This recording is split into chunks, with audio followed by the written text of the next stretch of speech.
සිත් සිරී දෙන මහා ගුණ මුහුදානන්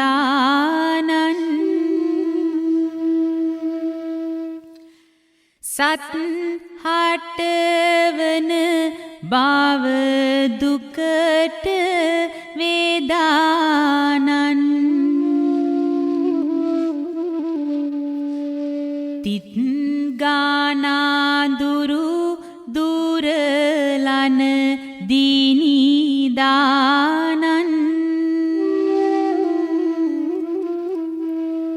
සිත් සතෝසින් නාමදිම් මුනිදානන්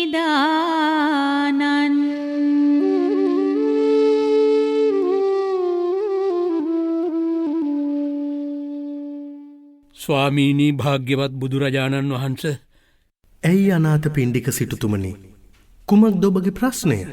අනේ ස්වාමීනී විසාකා වසිය උමතුවෙන් මොනවා? එහෙමයි. ඇය උමතුවෙන් දොඩවනවා ස්වාමීනී. ප්‍රීති වාක්‍යයන් කියමින් හැසිරෙනවා. තමන් විසින් සාදා ඔබ වහන්සේට පූජා කරන ලද පූර්වාරාමය දෙස බලාගෙන වැඳ වැටෙනවා. නෑ අනාථ පිණ්ඩික සිටුතුමනි. එය වරදවා වටහා ගන්න එපා. විශාකා මගේ දියණිය. ඇගේ සියලුම ප්‍රාර්ථනා ඉෂ්ට වූ හේයින් ඇය උදම් මනමින් හැසිරෙනවා මිස හිතන්න එපා විශාකාව උමතුවෙන් දොඩවනවා කියා. අනේ එසේනම් මට වැරදුනා ස්වාමීනී බුදුරජාණන් වහන්ස. සමාවුවමනව මම විසාකා උපාසිකාවට නිගා කළා නම්. අද වසන ශ්‍රාවිකාවන් අතරින් විශාකා මහා උපාසිකා චරිතය හැම දිනාගේම අතිශය ගෞරවයට හා බුහුමනට ලක්වන බව කිව යුතුයි. එසේය ස්වාමීනී එසේය.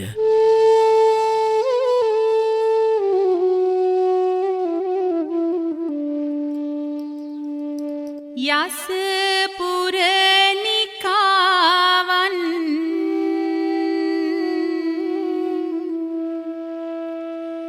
තිලිනෙන් දෙන එකාවන්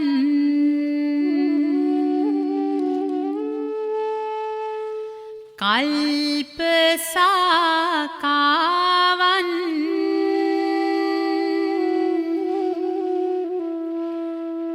ලොවට පැවැනි විශාකාවන්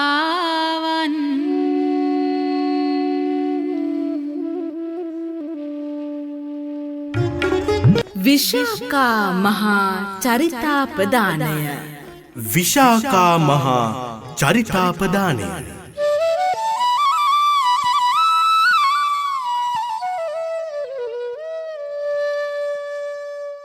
විශාකා මහා උපාසිකාව තරම් බෞද්ධ සාහිත්‍යයේ අති ප්‍රසිද්ධ උපාසිකාවක් තවත් නැතැයි කිව යුතුය. බුදුරජාණන් වහන්සේ ජීවමානව වැඩ සිටියදී භික්ෂු භික්ෂුණී උපාසක උපාසිකාවන් අතර ඉමහත් ප්‍රසිද්ධියක් ඉසිලූ විශාකාව මහාලතා ප්‍රසාදන නම් වූ ප්‍රාර්ථනා බලයෙන් ලැබිය යුතු මහා නර්ග ආභරණය ලැබූ මහා භාග්‍ය සම්පන්න කාන්තාවන් අතුරින් ප්‍රමුඛ ස්ථානය ලැබූ උත්තමාව වූවාය. මෝතුමෝ පියුමතුරා බුදුන්ගේ කාලයෙහි හංසවතී නුවර කුලගයක ඉපිද උන්වහන්සේගෙන් වනාසා එක් උපාසිකාවක් දායිකාවන් අතුරෙන් අග්‍රස්ථානයක තබනු දැක තමන්ද මතු බුදු කෙනෙකුන් හමුවෙහි එවැනි තනතුරක් ලැබීමට සිතා සත් දිනක් දන්දී අවසාන දිනයෙහි සිවුරු පූජාකොට බුදු කෙනෙකුන්ට මව් තනතුරෙහි සිට උපස්ථාන කරන්නීයන් අතරෙහි ප්‍රධාන වන්නට පැතුවාය. කාශ්‍යප බුදුරජාණන් වහන්සේගේ කාලයෙහිදී කකීනම් රජුගේ බාල දියණියව ඉපිද මෙබඳම ප්‍රාර්ථනාවක් කළාය.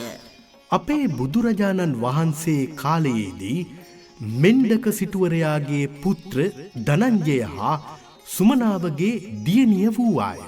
ඇය සත් හැවිරිදි වියෙහිදී බුදුරජාණන් වහන්සේ සංඝයා සමග එනුවරට වැඩිසේක.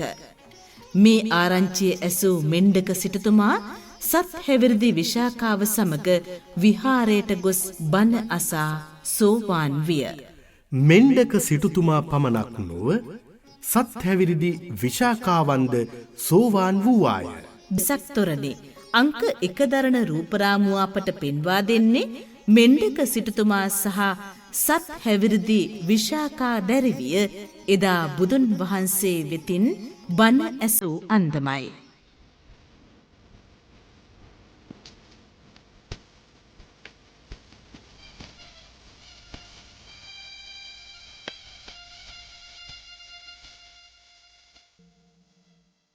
විශාකා 16 අවුරුදු වයසට පැමිණ පංච කල්යාණ රූමතියක්ව සිය පරිවාර ස්ත්‍රීන් සමග දිය කෙලියට යන අයුරු අපට පෙන්වා දෙනවා අංක 2 දරන රූපරාමුව. විශාකා සිටු කුමරිය පූර්ණවර්ධන සිටු කුමාරයා පිළිබඳව අසා තියෙනවද? පූර්ණවර්ධන? පූර්ණවර්ධන කියන්නේ මිකාර සිටුවරයාගේ එකම පුතණුවන්ටනේ. සුභාට ඇයි හිතුරේ විශාකා සිටු කුමරියගෙන් ඒ ප්‍රශ්නේ විමසීමට?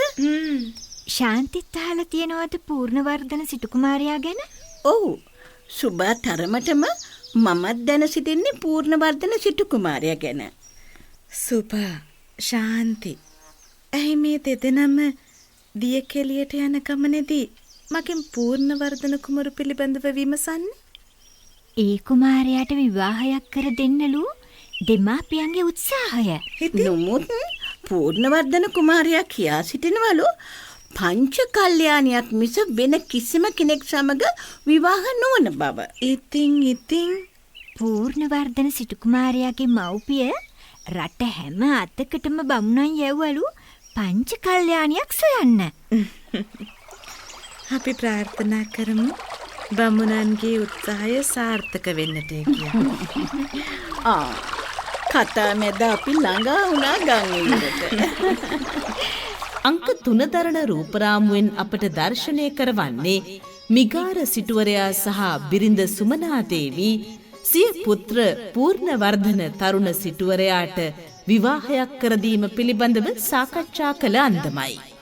පූර්ණවර්ධන සිටු තරුණයා මෙහිදී සිය මව්පියන් සමග කියා සිටියේ පංච කල්යාණියක් ලැබුණොත් පමණක් තමා විවාහ වන බවය. මේ අනුව මිගාර සිටුයුවල කළේ පංච කල්යාණියක් සොයා රටේ 4 අතටම බමුණන් යැවීමය. අංක 4 වන රූපරාමුව පෙන්වා දෙනවා විශාකා පංච කල්යාණිය සහ ඇගේ පරිවාර ස්ත්‍රීන් තිදෙනා ගංගිවුරට ළඟා වුණු අවස්ථාව. පූර්ණවර්ධන සිටුවරයාට පංච කල්යාණ තරුණියක් සොයන්නට ගිය බමුණන් දෙදෙනාද සිටිනවා ගංගිවුරේ ශාලාවක.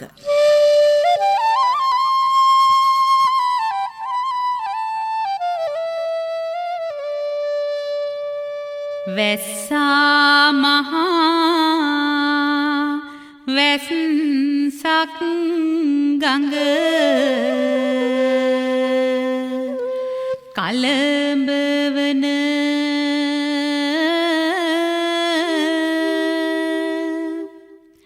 දිව්වා මහා සෙනඟ නොතේමි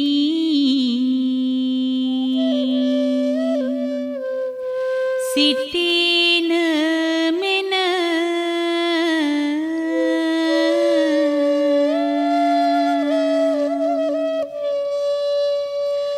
ගොරවයි අහස ගසමින් සිව් අතට හින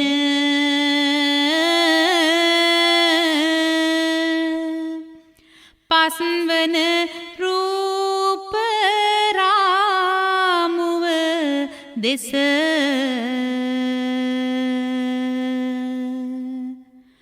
බලනු මැන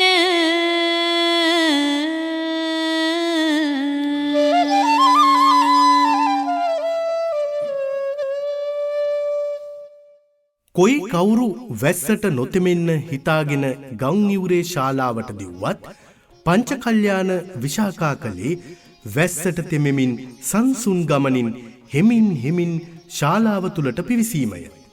ඔය අංක 6 දරන රූපරාමුව පෙන්වා දෙන්නේ විශාකා හෙමින් ශාලාවට පිවිසුණු අවස්ථාවයි.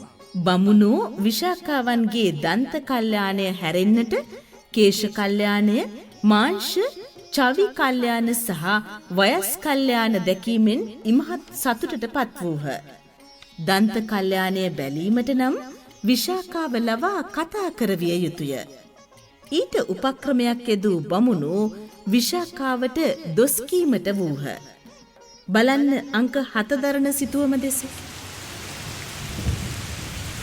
මිත්‍රය පෙනෙනවදාර දැරිවිය ධාරානිපාත මහවැස්සට තෙමි හෙමින් මේ ශාලාව කරා පැමිණෙන අලස තාලය. අර ආත්මය ඇයදෙද තමයි මිත්‍රය බලා සිටි. මේ වැනි අලස කුම්මැහි ගැහැණියක් විවාහ කරගන්නා පුරුෂයාට කාඩි හොදි පමණවත් ලැබේ නම් ඒකත් පුදුමය. දැරිවිගේ රූපය නම් ලස්සනයි මිත්‍රයා. රූපය තිබිලා කුමකටද? මිත්‍රයා ඇය පංච කල්යාණියක්. අපේ පූර්ණවර්ධන සිටුවරයාට නම් මනාව ගැලපෙනවා. ඒ දැරිවි අප සමග කතා කරන්න වගේ ඔය එන්නේ. බලමු අපට මොනවා කියයිද කියලා. එනවා ඇය අප වෙත. ඔය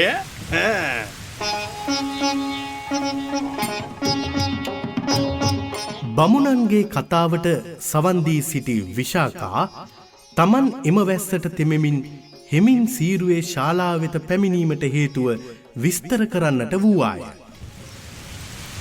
ඔබ බමුණනි, මම වැස්සට තෙමි මේ ශාලාවට කොටවීම පිළිබඳව මට දොස් පැවරුවා නේද? දොස් නොකිය පුළුවන්. කෙතරම් අප්‍රිය ජනක දෙම හැසිරීම. මා පවසන්නම් ඒ ආකාරයෙන් හැසිරීමට හේතුව. හොඳයි, කිව්වනම් බලන්න. බමුණනි, මේ ලෝකයෙහි 4 දෙනෙකුගේ දෙවීම නුසුදුසුයි. මතකනේ 4 දෙනෙකුගේ. අප්‍රියජනකයි බලා සිටින අයට ඔවුන් දුවන අන්දම. කවරෙක්ද ඒ 4 දෙනා? ඔටුනු පැලඳි රජ කෙනෙක් රාජාභරණයන් සහිතව නුසුදුසු වස්ත්‍රාභරණ වලින් සැරසී රාජාංගනය හරහා දිවීම නුසුදුසුයි. නැත්තනෙව කවුද දෙවැන්නා කුමරිය? දෙවැන්න රජුගේ මංගල හස්තිරාජයා සියලුම හස්ත්‍යාභරණයෙන් සැරසී මහමග දිවීම නුසුදුසුයි. ඔව් ඒක හරි.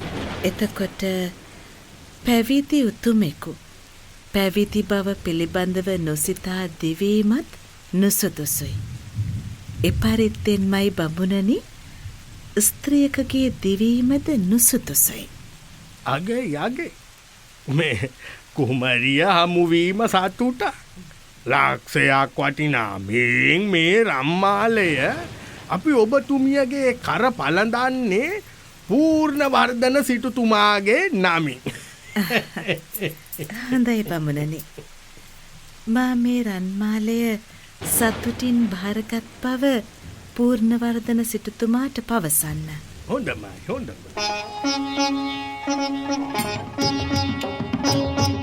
රූමත් පංච කල්යාණ විශාකා සිටුවරිය බමුණන් ඇමතු ආකාරයයි අංක 8 දරන සිතුවමින් පෙන්වා දෙන්නේ. විශාකාගේ පංච කල්යාණ රූප සම්පත්තිය පිළිබඳව අතිශය පැහැදීමකට පත් වූ බමුණෝ පූර්ණවර්ධන තරුණ සිටුවරයා පිළිබඳව විස්තර පවසා තමන් ගෙනා ලක්ෂයක් වටිනා රන්මාලය ඇගේ කරට පළඳවන ලද අන්දම අපට පැහැදිලිවම පෙන්වා දෙනවා අංක 9 දරන රූපරාමුවෙන්. එදා එයින්ම ස්ථිරත්වයකට පත් වුණා පූර්ණවර්ධන සිටුතුමා සහ විශාකා අතර සරණ බන්ධනය.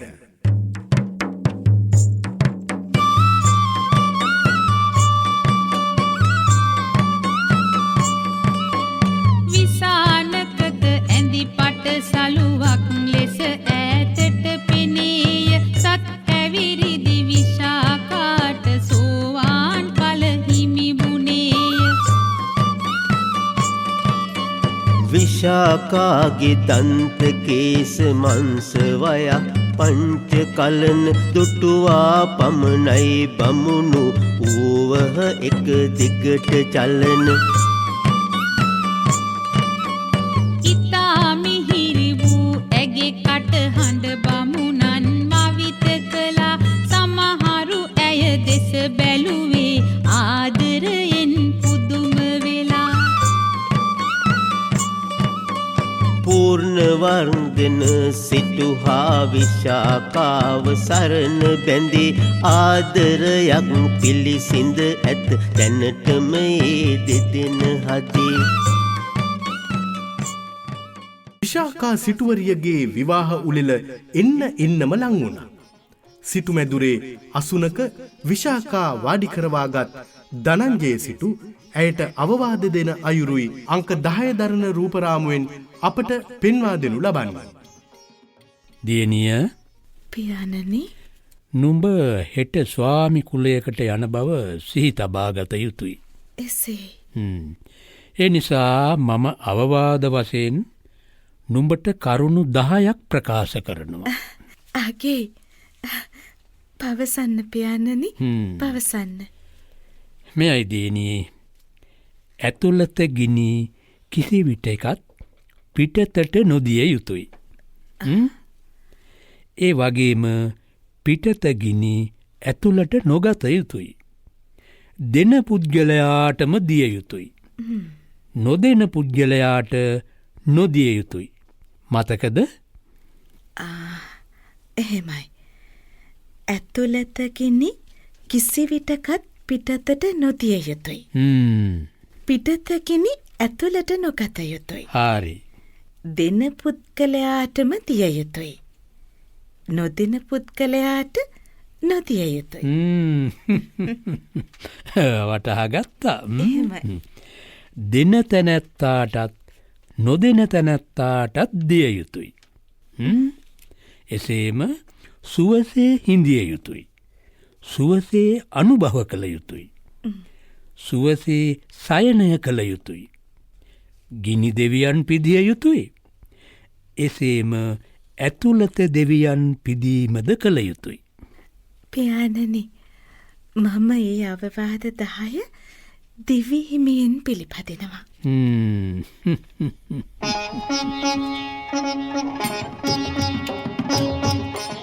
සෙවැත් නුවර දොරකඩට පැමිණි විශාකා බොහෝ දෙනාට තමන්ද තම පළඳනාවද දැකගත හැකිවන අයුරින් විවෘත රථයකින් නුවරට ඇතුළු වූවාය. අංක 11 දරන රූපරාමුවෙන් අපට කියාපාන්නේ නවයුවල ගමන් කළ ආකාරයයි. සිය සැමියා වන පූර්ණවර්ධන සිටුගේ දානය සඳහා සිටුමැදුරට කැඳවා තිබුණේ නග්න නිගණ්ඨයිනි. ඔය අංක 12 දරන රූපරාමුවෙන් අපට පෙන්වා දෙන්නේ මංගල දානය සඳහා ඔවුන් වාඩි වී සිටි ආකාරයයි. මේ නිගණ්ඨයින් දුටුවා පමණයි විශාකාව අප්‍රසාදය පළ කරමින් දෝතින් මූණවසාගත් අන්දම දර්ශනය කරනවා එම චිත්‍රයෙන්. විශාකා සිය සැමියාට වටහා දුන්නා භික්ෂූන් වහන්සේලා සහ නිගණ්ඨයින් අතර ඇති වෙනස. සිය සැමියා ලවා නිගණ්ඨයින් පළවා හැරි විශාකා බුදුන් ප්‍රමුඛ මහා සංඝගණට සිය සිටුමැදුරේ දානය පිරිනමන අන්දම අපට පහදා දෙනවා අංක 13 දරන රූපසිත්තම. බලන්න පින්වතුනි පූර්ණවර්ධන සිටුවරයා හා විශාකා සිටුවරිය බුදුන් වහන්සේ ප්‍රමුඛ සංඝයාට දානය බෙදන ආකාරය. අංක 14 වන නැත්නම් අවසන් රූපරාමුව අපට පෙන්වා දෙන්නේ අපේ තිලෝගුරු බුදුරජාණන් වහන්සේ පිරිනිවන් පෑ අවස්ථාවේ තමන් සතු අගනා මහාලතා පසාදාන මේල පළඳනාවෙන් මුළු බුද්ධ ශරීරයම ආවරණ කළ විශාකා බුද්ධ ශරීරයට වැඳ නමස්කාර කරගෙන සිටින අන්දමයි. තිලෝගුරු බුදු සමිඳු මගේ අසරණ සරණ අපාමනය සොඳුරු ගුණ කියනු බැහැ එක පැහැර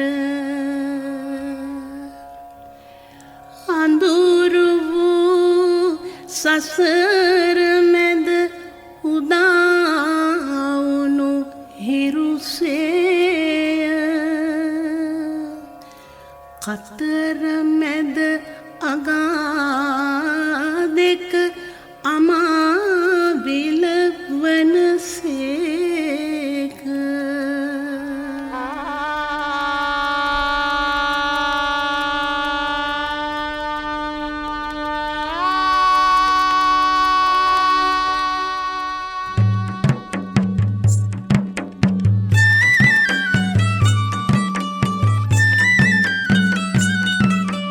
මෙතෙක් වෙලා ඇසුවේ ඔබ විශාකාගේ චරිතය උතුම් බුද්ධ වන්දනාව ඇය හට හුරු සිරිතය සත්හැවිරි දිවියේදි ඇය බණ අහලා දෙවුරම සෝවාන් ඵලයක පිහිටා මෙන්දක සිටු සමගම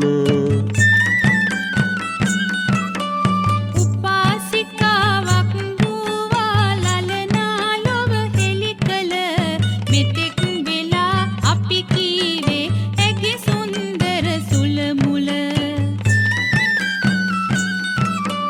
දිය කෙලියට ගඟට ගිහින් බමුණන් කෙරුවා වසී පංච මහා කල්යාණිය යන එන ගමනින් ලැසී මෙදෙනට සම්මා සම්බුදු සරණයි.